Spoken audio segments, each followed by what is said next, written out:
Hello friends, പുതിയൊരു വീഡിയോയിലേക്ക് എല്ലാവർക്കും സ്വാഗതം. ഇതുപോലെയുള്ള ഒരു പവർ പോയിന്റ് പ്രസന്റേഷൻ എങ്ങനെ ക്രിയേറ്റ് ചെയ്യാമെന്ന് ഇന്നത്തെ വീഡിയോയിലൂടെ നമുക്ക് മനസ്സിലാക്കാം.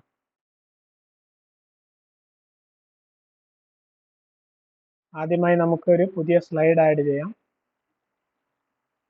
അതിനുശേഷം നമുക്ക് ഈ സ്ലൈഡിലേക്ക് ഒരു ഇമേജ് ആഡ് ചെയ്യുന്നതിനായി ഇവിടെ ഇൻസേർട്ട് ടാബിൽ നിന്നും പിക്ചേഴ്സ് സെലക്ട് ചെയ്ത് സ്റ്റോക്ക് ഇമേജസ് സെലക്ട് ചെയ്യുക. ഇവിടെയുള്ള ഇമേജസിൽ നിന്നും നമുക്ക് ആവശ്യമുള്ള ഇമേജ് സെലക്ട് ചെയ്ത് ഇൻസേർട്ട് നൽകാം.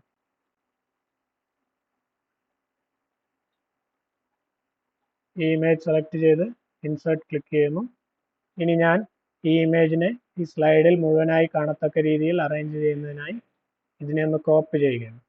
സോ ഇമേജ് സെലക്ട് ചെയ്ത് ക്രോപ്പ് എന്നുള്ള ഈ ഒരു ഓപ്ഷൻ സെലക്ട് ചെയ്ത് ആസ്പെക്ട് റേഷ്യോ 16:9 സെലക്ട് ചെയ്യുന്നു. വീണ്ടും ഒരു വട്ടം കൂടി ക്രോപ്പ് ക്ലിക്ക് ചെയ്ത് ഈ ഇമേജിനെ സ്ലൈഡ് ഫുള്ളായി കവർ ചെയ്യുന്ന രീതിയിൽ അറേഞ്ച് ചെയ്യുകയാണ്. അതിനുശേഷം നമുക്ക് ഈ റൈറ്റ് സൈഡ് കവർ ആവുന്ന രീതിയിൽ ഒരു റെക്റ്റാങ്കിൾ ക്രിയേറ്റ് ചെയ്യാം.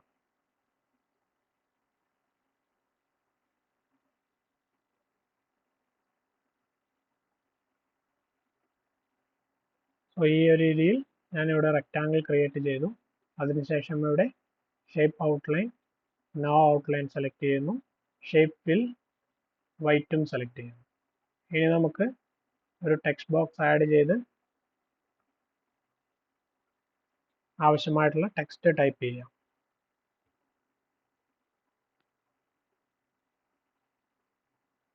അതിനെ ഇവിടേക്ക് മൂവ് ചെയ്ത് സെലക്ട് ചെയ്ത് അതിൻ്റെ ഫോണ്ടും സൈസും ചേഞ്ച് ചെയ്തു. ഫോണ്ട് തൽക്കാലം ഞാൻ ഏരിയൽ ബ്ലാക്ക് നൽകി സൈസ് ഇവിടെ പരമാവധി ഇൻക്രീസ് ചെയ്ത്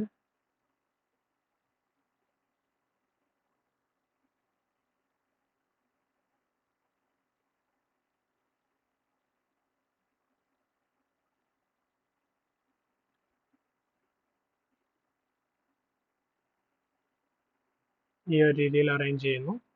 ഞാൻ ആദ്യത്തെ റെക്റ്റാങ്കിൾ സെലക്ട് ചെയ്ത് ഈ ടെക്സ്റ്റ് ബോക്സും സെലക്ട് ചെയ്ത് ഇവിടെ ഷേപ്പ് ഫോർമാറ്റ് എന്ന ടാബിൽ നിന്നും മർജ് ഷേപ്പ് സെലക്ട് ചെയ്ത് കമ്പൈൻ സെലക്ട് ചെയ്യുന്നു.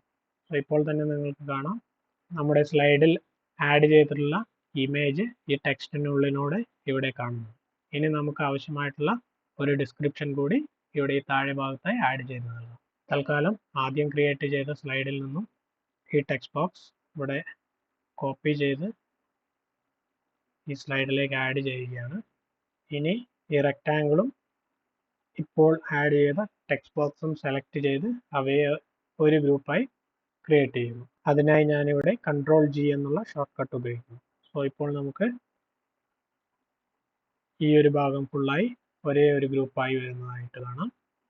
ഈ റെക്റ്റാങ്കിൾ സെലക്ട് ചെയ്തതിന് ശേഷം ആനിമേഷൻസ് എന്ന ടാബിൽ നിന്നും പ്ലെയിൻ സെലക്ട് ചെയ്യുന്നു. അതോടൊപ്പം തന്നെ എഫക്റ്റ് ഓപ്ഷൻസ് എന്നുള്ള ഈ ഗ്രൂപ്പിൽ നിന്നും ഫ്രം റൈറ്റ് എന്നുള്ള ഓപ്ഷൻ സെലക്ട് ചെയ്ത് സ്റ്റാർട്ട് ഞാനിവിടെ വിത്ത് പ്രീവിയസ് എന്നുള്ളതും ഡ്യൂറേഷൻ ഒരു 1 സെക്കൻഡ് ആയിട്ടും നൽകുന്നു. ഇനി നമുക്ക് നമ്മുടെ ആനിമേഷൻ ഒന്ന് സ്ലൈഡ് ഷോയിൽ കണ്ടു നോക്കാം. ഇവിടെ കാണാം വളരെ മനോഹരമായി തന്നെ നമ്മുടെ ഈ സ്ലൈഡ് ആനിമേറ്റ് ആയി വരുന്നത്. അപ്പോൾ അത്രയുമായിരുന്നു ഇന്നത്തെ വീഡിയോ. ഈ വീഡിയോ നിങ്ങൾക്ക് എല്ലാവർക്കും ഇഷ്ടമായി എന്ന് വിചാരിക്കുന്നു. തുടർന്നും ഇതുപോലുള്ള വീഡിയോസ് ലഭിക്കുന്നതിനായി ഈ ചാനൽ ലൈക്ക് ചെയ്യുക, ഷെയർ ചെയ്യുക, സബ്സ്ക്രൈബ് ചെയ്യുക. മറ്റൊരു വീഡിയോയുമായി വീണ്ടും കാണാം. Thank you.